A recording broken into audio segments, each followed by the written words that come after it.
Hi, and welcome back to the 8-Bit Retro Refix.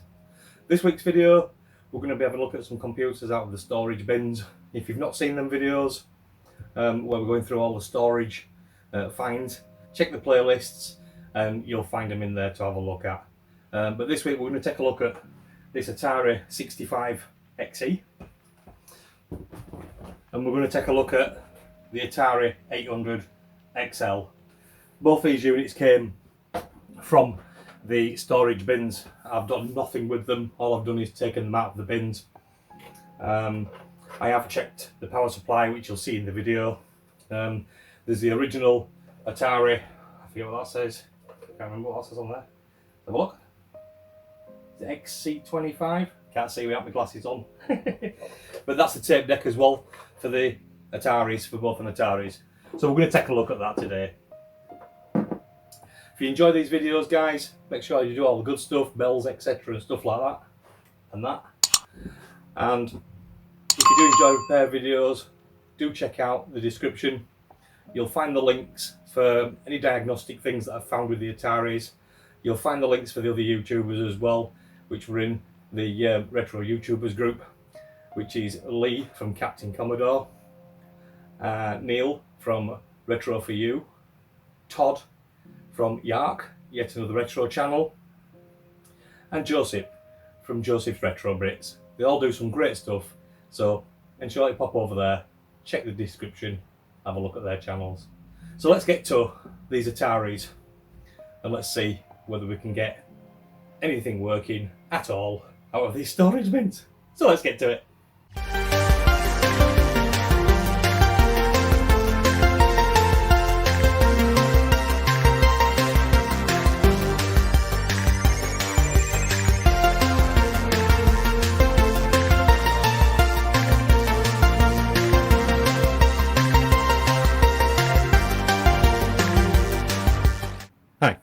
Right, so this is the Atari 800 XL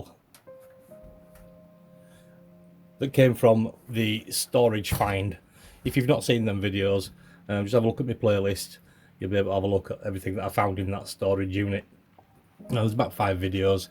There's lots of stuff that were found in there. But this is one of the units that we found in the storage unit. And what I wanted to do today is fire it up and see whether it actually works or not. We do have the original tape deck as well, and it does seem to have a little peely sticker on there, look. So if we clean this up and take that sticker off, it'll look really nice. But as you can see, it looks very grubby and very yellow. So what I wanted to do first is, obviously before we fire anything up like this, we want to be checking the power supply. So the power supply, when it came, didn't have a plug on it, so I was quite suspect when power plugs have been cut off things. So what I'm going to do now is just test, and let's see whether we have any shape, way, form or anything that's going to show you. I'll see if I can try and put that in shot for you while I do this. What I do is I take a little bit of heat shrink and I'll pop them over the top of the pins, just like that. It's nice little tip is that for you, then you're not shorting across the pins or anything by mistake. So we've got the little bits in there, look. So now we can just put the meter onto voltage. I believe that the left side, so the left side 3 pins, I'll put you one of those pictures up so you can have a look at exactly the pin out on this. But I believe that the left side 3 are all joined together as ground. The right side 3 is all joined together as 5 volt, and the bottom pin is ground. So all I'm going to do is test for the voltage. So I'm just stuff that in there, and we'll put that in that one in there. And as you can see on the screen there, we've got a really nice 5.2, 5.3 volts. That's okay because it's not on load. So we know that the power supply is outputting okay, and it's not outputting too high. So I wonder why the plug was cut off, unless it was just one of the man things where we get rid of things and we save plugs. which is really, really handy because that's what I do. And I had a plug that I could actually rewire back onto here because I saved it. So there you go. That's his power supply that's up and running. Let's turn that off. Take them back out. Put them away because we don't need that anymore. And we'll put the multimeter away. Right, so we know that the power supply is okay. It is the original one, so don't beat me up. But it is quite a hefty, beefy unit. All the power supplies are all the same throughout the Atari range, so we should be good for that. We'll make sure we're switched off first. Put that in there. Just in case it does work, we'll put the tape deck in. Atari owned plug, so it doesn't fit anything else. So pop that in there.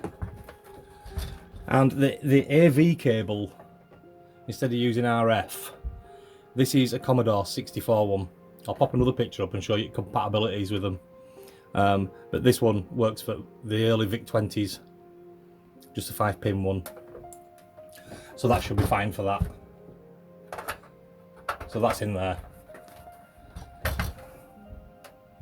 Some of you are probably screaming at me going, "Don't switch it on without opening it. You don't know what's happened to it." Correct, we don't. And it came in a non-working state. I've taken it as a non-working unit. We've checked the power supply. We've got everything else in there. All we need to do now is switch it on and see if it actually works or not. Notice that the power light's not working. So maybe that's just an LED that's bust on there, or whether it's lost its 5 volt or 3 volt or whatever it is to there. I don't know because I've not been in Ataris before.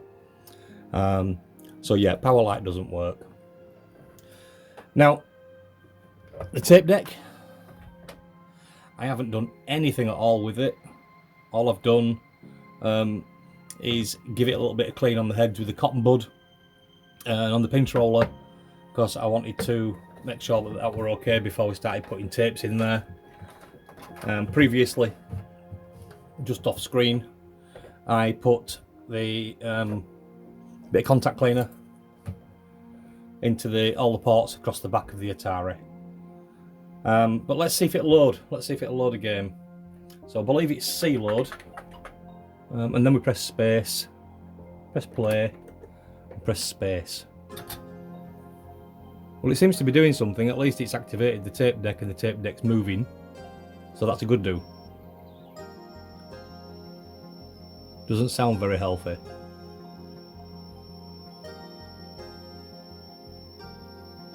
See what it comes up with. Error 21. Any of you guys out there who know what Error 21 is? Like I said to you, I am very new to Atari, so I ain't got a clue what Error 21. I will believe that it's tape read error, as soon as that's what we're doing. So I'm just going to stop that. Let's rewind it. Just out of curiosity, I'm going to put this other tape in. What's actually in there? What's in there? Oh, look, that were Ghostbusters. Well, I wish that. Oh, that works. This one is Cops and Robbers. So we'll try that and see what that does. So reset, C load, press play, press space. Let's see what that comes up with.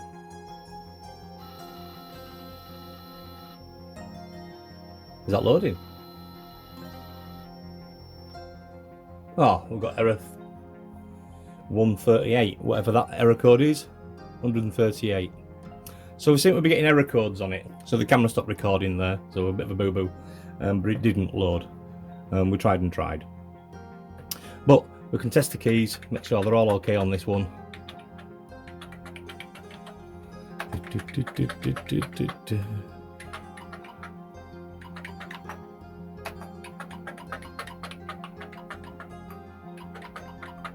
That worked.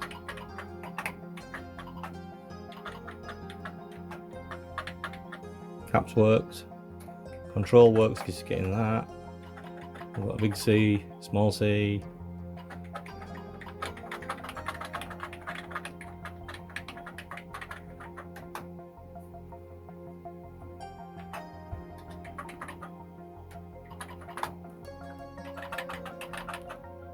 So you can see all the keys are working on it.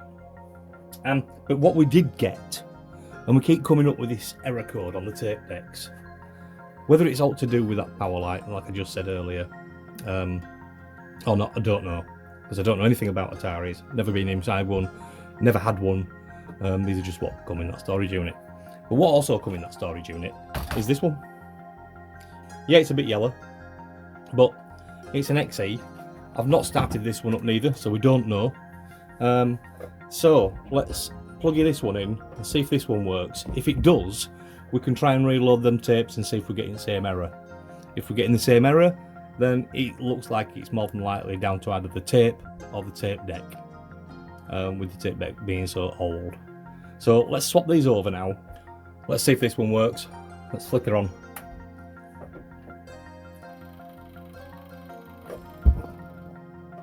Ah, so it does work. That's a good do. Power light's on this one as well. Let's check the keys on this one. Escape.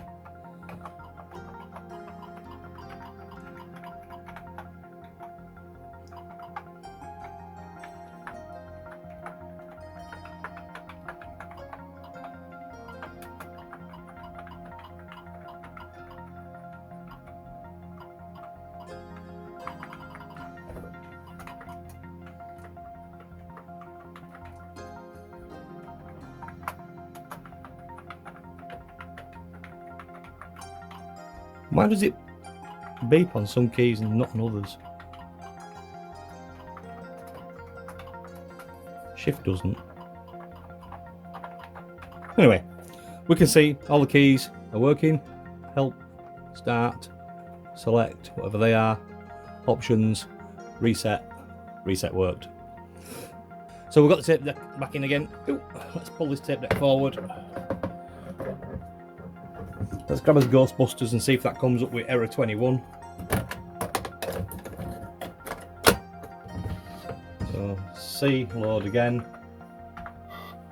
Press play, hit the button.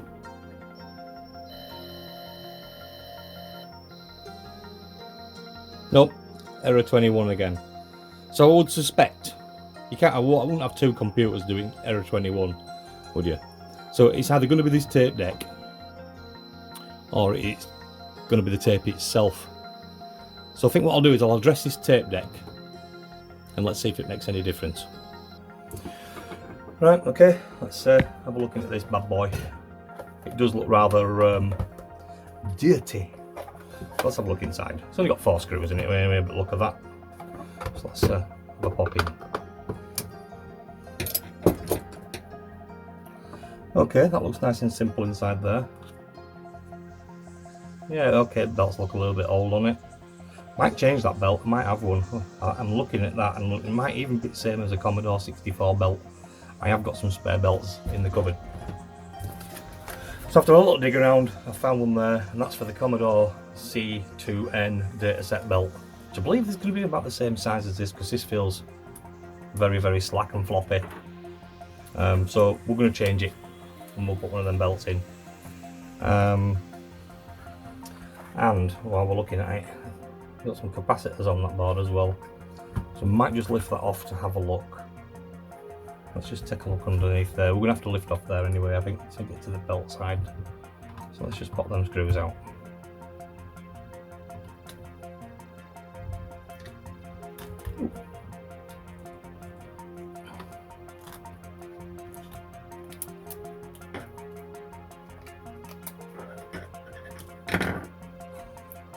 Lift that up. Slide that out there. Does it lift? There's too many wires. No, it looks like it lifts. Just a little bit tight under there. Oh, it's a bit hard to tell really, but looking at them, it looks just like the Commodore 64 drive. So I think what we'll do is we'll change the belt and we'll see if that makes a difference. I'm hoping it will. It should be easy enough. Let's have a look. So need to get that out of there, which I think if we just pop that screw off there like the Commodore,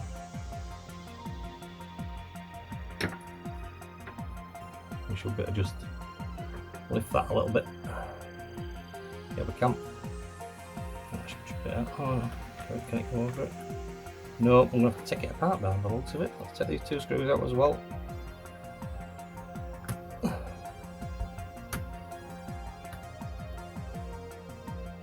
This just holds for the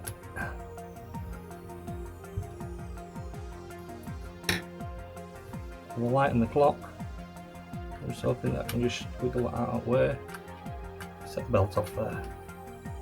Don't want to take that belt off really, because if it falls off the other end we're going to struggle. Seeing as I've never been in one of these before.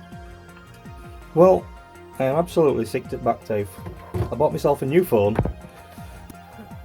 and I reset my old phone, and now I've lost all my settings in my old phone like an idiot.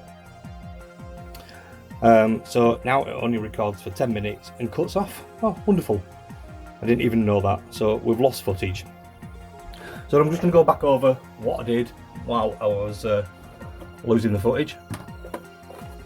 So we tried it with them other computers, with the XL and the XE, and we come up with the same things.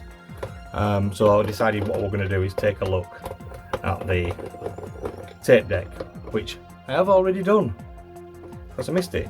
So what I'm going to do is I'm just going to take these 4 screws out and just explain to you what I've done before we test it.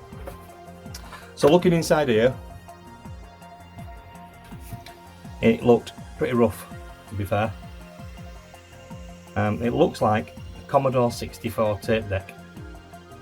Very, very, very much like one. And it also looks like the Commodore didn't have this step out here. I think it was on the top. Might be mixing it up with the Spectrum and Amstrad drives because they're very, very similar. And the tape counter was in a different location as well. But it is very, very much the same. So much the same that what I did is I've got a Commodore 64 or VIC-20 or 128, the C2N dataset, new belt for it. This belt is the belt that I actually took out of there. So if I move that round there like that, look, and put this round here like this, you can actually see how that belt's sat. Can you see that point? So if we follow it round, look, it comes round here, and then we've got a nice bit of a straight, if you like, and it comes down to this lump here, and comes round that little short straight, and then goes round this one here, and then we've got a longish straight that comes back up here. So you can actually see how that belt's been sat. Go like that, look. For all them years doing no. So what I've done is I've put this belt on, which is from the Commodore belt, which is pretty much the same size, to be fair. So that's what I've done. I did to remove the circuit board because I wanted to have a look underneath it and see what happened underneath there. I don't really like these wires rubbing around on there, which I just noticed. I'll put them back in there where they belonged.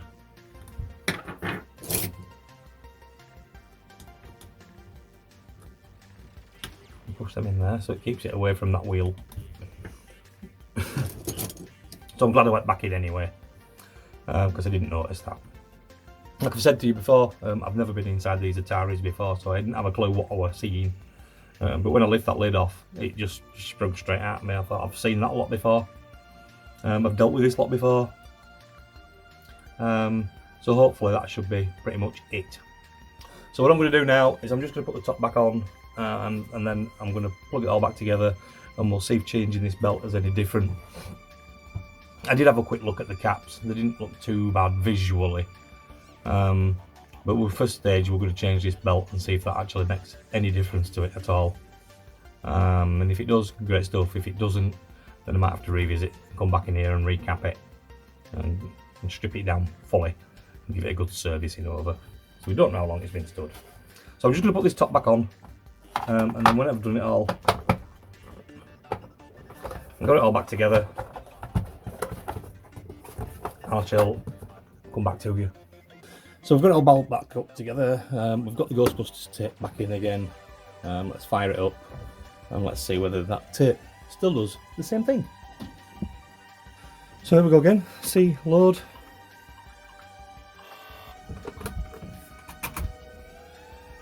Let's see if it makes any difference. Fingers crossed. Fingers crossed we don't get error 21. Ooh, that sounds a lot brighter.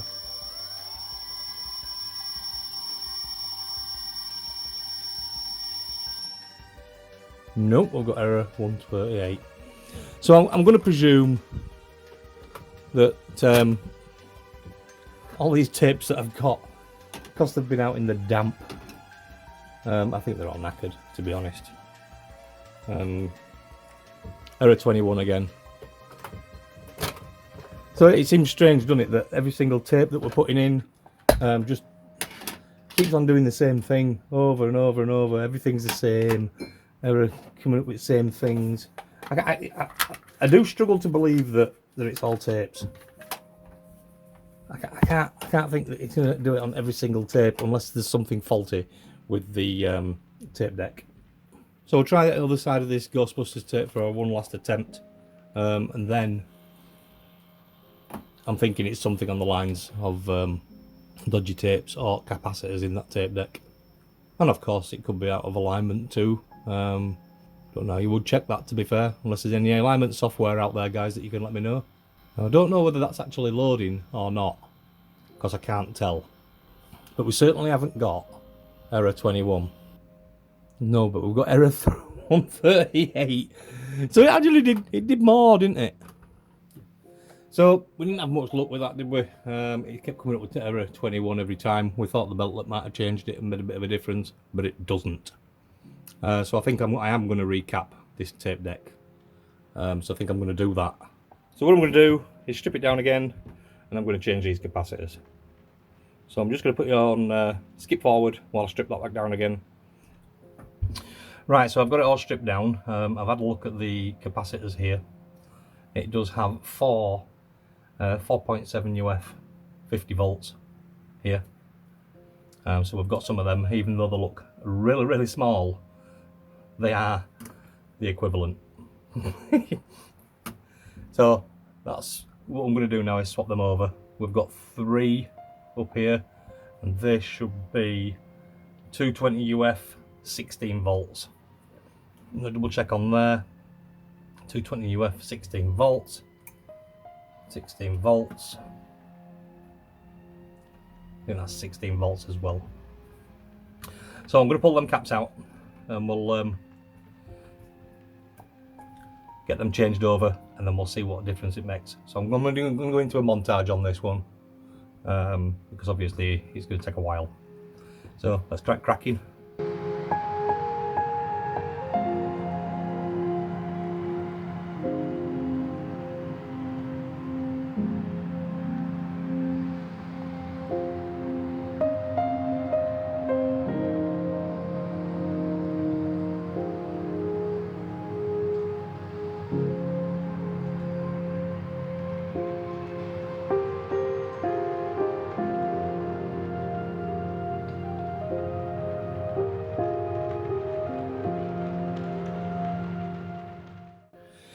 So I've got it all back up again, we've got it set up, it's fired back up again, and let's try and load on this new one now. So we've got a new belt in the tape deck, we've got all new capacitors in there. The only thing I haven't done is adjust the heads, because I don't have any software for adjusting them heads unless I do it on the oscilloscope. But I'll have to look into that anyway. So let's see if these tapes will load now, see if they'll make any difference at all to it. So yeah. So I'm just going to pan you up to the screen, and then we'll set these tapes off for loading, and we'll try again. So here we are again. See, load, play, spacebar. Got Ghostbusters in the tape deck this time. Let's see if it makes a difference to it at all. Does sound a little bit better.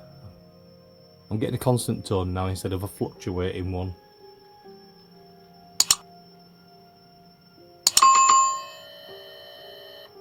Nope, error 21. So it's got a bit tape, hasn't it? It has to be the tape, unless it's the head alignment. So let's just try the Cops and Robbers tape. Error 21. I can't see it being both Ataris. It could be, you know, it could have error, it could have memory issues, you know, where it's only got a little bit of memory and that's why it can only put a little bit in and then it errors straight out. It could quite possibly be like that. I really don't know. If there is any Atari Diag stuff or cartridges out there, can you please let me know about it in the comments? As I said, I'm very, very new to Atari. I don't have a clue what's going on with them, to be honest. Well, I have an idea, but you know what I mean. I'm just trying to get something to load up to try it and test it. It doesn't seem to be working very well, but at least we've got a tape deck that's fully recapped with a new belt in there. So I might have to have a twiddle on the heads. It could be something like that wants the heads adjusting. Okay, so I just did a little bit of research and I came up with the PDF file for telling you fault codes. So Atari 8-bit error codes, action errors. So I'm looking at code 21 is an illegal array reference.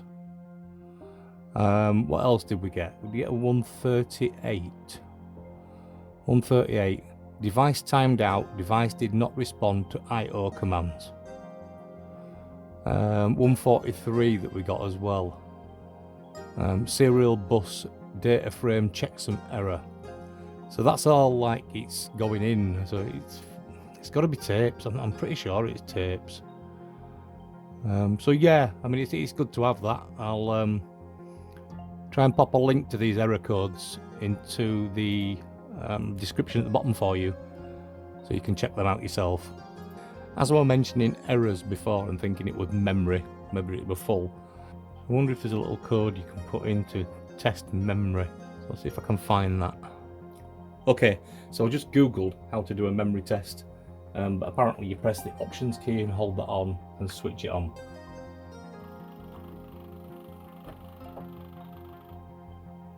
Got that. Memory test. Press select. Start. Oh.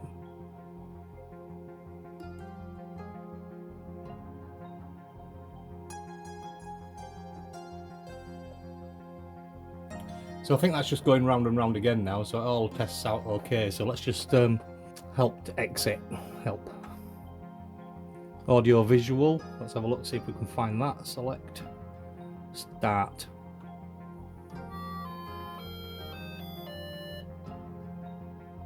So you can see sounds are coming out of that as well. So let's exit that by pressing help again. Keyboard test. We've already tested keyboard, haven't we? But let's go through it anyway. Select. Start. So escape.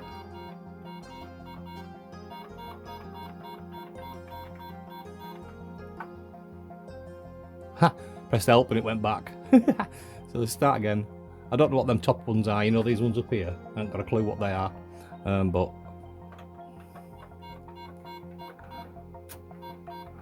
we tested all the keys anyway, didn't we?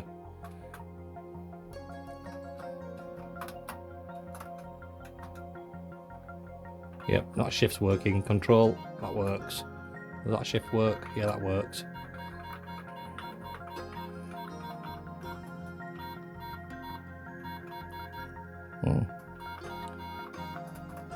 Okay, that's an A up there, whatever that does.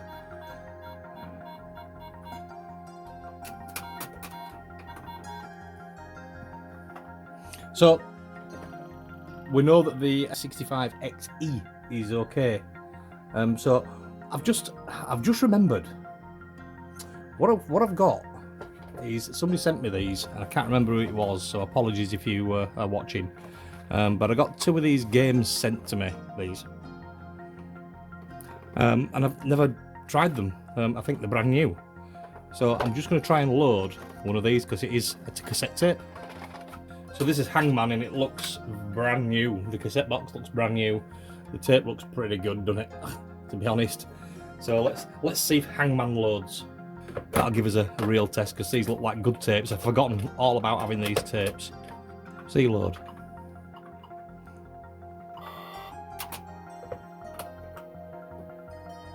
Let's see if these load. We've only got two. We've got Hangman, and we've got states and capitals, whatever they are. I don't know what they are. And obviously know what Hangman is.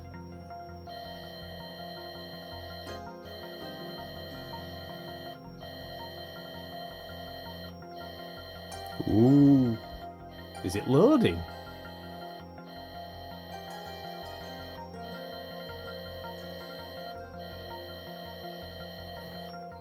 Well, that got to 16 on tape deck and just stopped. Is it ready? Run.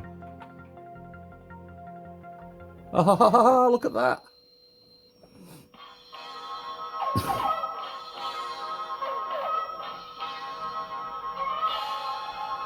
Copyright 1980, Atari. Last time you played a game of Hangman, you remember the frustration of being right on the brink of knowing the word yet guessing wrong? Hangman is a stimulating game for a variety of reasons. To begin with, it gets you to think about how letters form words, about vowels and consonants, and, of course, the state of your vocabulary in general. Hangman is one of those games that could be grouped into a category called painless learning or learning fun. You'll learn about the structure of words and the nature of the English language without even knowing it, and you have fun doing it.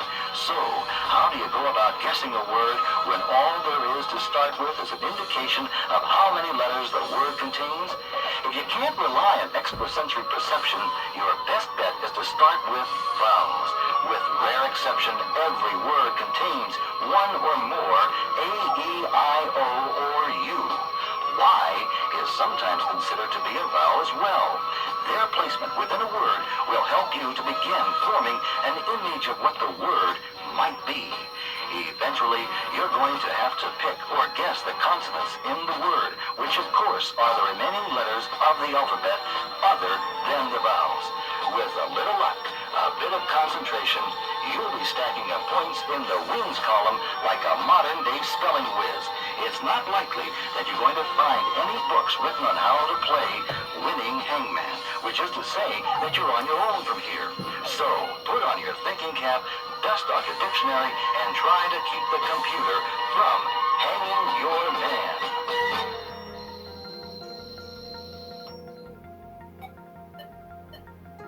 So wow, that actually loaded, and it had speech that talking to you through it. I'm absolutely gobsmacked.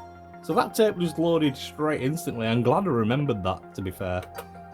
So that loaded okay. Let's try the other one quickly. States and capitals. And then we'll pull the XL back on and we'll have a look at that ramming that one as well.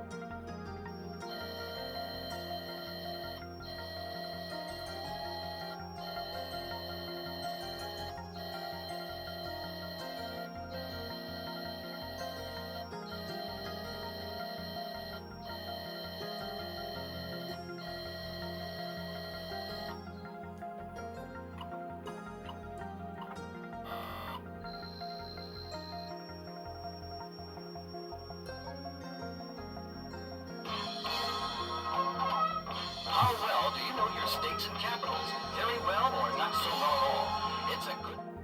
So states and capitals worked as well. So it's got to be them tapes, hasn't it? After all that, it's got to be them tapes. Well, I don't mind really, because that Atari tape deck needed attention anyway, didn't it? You know, it's got God knows how many years worth, 30 years maybe, on the capacitors, and that belt, surely, that belt were bad, wasn't it, to be fair. So I'm just going to unplug it all now. I'm going to plug in the XL and we'll have a quick look and see whether that loads again. So we'll just go through a RAM test on the XL now. I'll skip it through to end. I won't let you watch it and bore you right away through, because it does take a while to go through. Okay, so it seems to have got through that RAM test okay. That's cracking. We'll check the others. Help, get out. Select. Audio test. Select.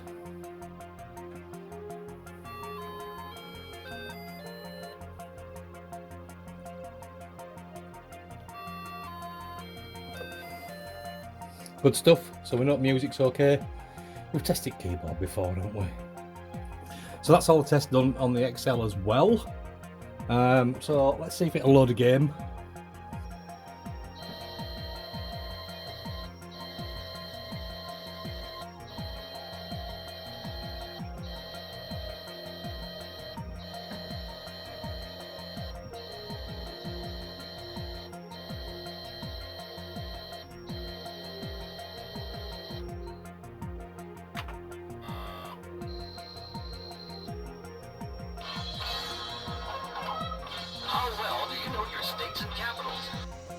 So you can see that loaded up on the XL perfectly well. Yeah. There's the XL look. And we've got the game running. So that's awesome, guys. So today what have we found? We've found that we've had two Ataris, the XL and the 65XC, that were found in the storage bins. Were perfectly fine. There were nothing wrong with them. The tape deck, more than likely it could have been okay, but that belt was really bad, wasn't it, anyway? And the capacitors needed to be replaced anyway, like they do inside these units as well. But I'm not going to go into that today.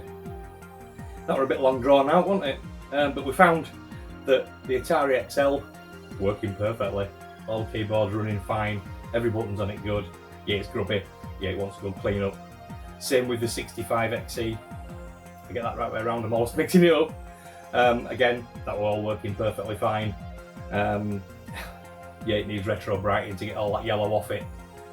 But other than that, it's working perfectly fine. The tape deck, well, you saw the video.